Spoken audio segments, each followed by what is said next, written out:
recording for the website. Okay. Sorry. Sorry to those that are watching. That was scary. And now okay. I was late because I went to that coffee. I'm so sorry. I was late because I went to that coffee, so I didn't have as much time to set everything up as I normally do. I think we're okay. Sorry, Renee, for watching. Sorry for any of those that are watching after that fell. Okay, so 3rd John. This is a letter from the elder, the same guy that wrote 2nd John. We believe it's possibly or probably the Apostle John, even though we don't know 100%. He writes this letter to a man named Gaius. Not sure if it's the same Gaius that Paul spoke about. Probably not. That's a pretty common name around this time in the Greek world. So it's probably not the same one. And John or the elder, has heard about Gaius and all the good things that he's done for people. Taken in some missionaries, and we know from 2nd John that was the issue, was some false teachers were traveling around and they weren't sure if they should take them in because that would be supporting their message, but how do you balance that with showing love to people and the Christian responsibility to do that? So John's writing him saying he thanks him for accepting missionaries in. I am so sorry. I've got this set up. Okay. Sorry to whoever's watching. Renee, sorry for doing that. It's I've got the case on it, so I don't have to have a support on it. And usually it's fine, but maybe I'm moving the table too much.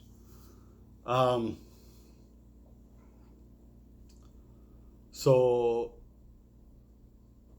he's thanking Gaius for accepting missionaries in, because he says the pagans haven't done that, and we should be supporting those who are with them in the truth. He says the thing that stuck out to me.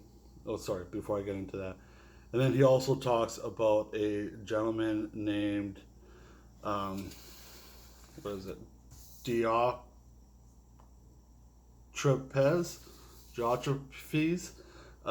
who has taken the power to his head and is not accepting missionaries in. And John says that he's talked to or written him letters and he hasn't responded. And so when he comes to visit, he will set him straight that his love for power has corrupted him. The thing that stuck out to me in this book, and this is going to be a short video, it's the shortest book in the New Testament, is starting at verse 5. It says this: Dear friend, you are faithful in what you are doing for your brothers and sisters. Even though they are strangers to you, they have told the church about your love. Please send them on their way in a manner that honors God. It was for the sake of the name is capital, so Jesus, truth, that they went out, receiving no help from the pagans. We ought therefore to show hospitality to such people so that we may work together for truth. And I think that's a beautiful way of explaining the church. If you think about the church, it's weird. It's weird that all these different people from all different walks of life, all different histories, all different experiences come together to worship the truth for the sake of the name. And it's amazing. And it's sad to me that sometimes we only come to church to sing some songs, to get our fill, and then that's it for the rest of the week. Where the church is supposed to come together, live together, walk together in all aspects of life, that we may know more about God by knowing more about each other. I can learn more about God by listening to your story of how you came to be a follower. And I can know more about God by listening to what He's speaking to you in your life. That's the beauty of the body of Christ, is that it's not just one person saying one thing, that it's a collection. That our faith and our belief grows in the walking out our faith with one another. That's why I've been pushing for calling and emailing and stuff so much during this time, because the church isn't just meeting on Sunday mornings. It's an every day. It's a reaching out. It's a checking in. It's a walking with each other through the good times and the bad. It reminds me of I was watching a video by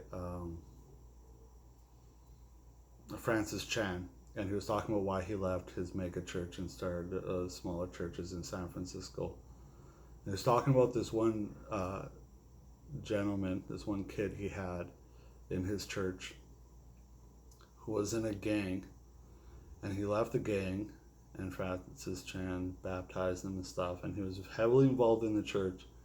And then all of a sudden he wasn't coming around, he wasn't doing anything. And when the elders went and talked to him, and he said, I thought when I was baptized, the church was going to be more like a family. But the gang I left was more of a family than the church. And that really hit him hard, that he wasn't meeting everyone, and that the church was too big, that they weren't connecting on a different level. And I think about that a gang would be more close-knit than the church family, and how sad that is.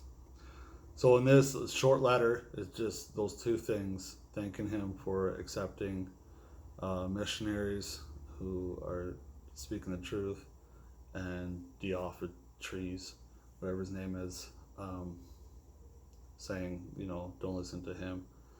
His power's gone to his head. But there's a lot in there that we can take just from welcoming each other and walking with each other for the sake of the name. And what does that mean in our lives?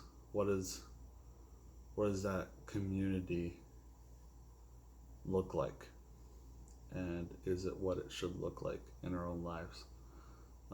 So that's all I have today. Once again, Wednesday is coffee outside at 10 o'clock at the church. You're more than welcome to join. Next week, we're going to do Revelation, which I'm quite excited for. The first part, and then the second part, I'll post some videos on Sacco this week. And that's all. And comment and tell me how you're doing, or save it for the Zoom meeting we'll do at 11:30 on Sunday. Blessings to you all. I hope you all are doing well. Thanks for joining, Renee, and have a great day. And sorry once again for the tablet falling. I'll make sure I leave myself more time to set that up properly next week. Okay, blessings. See you all. Bye.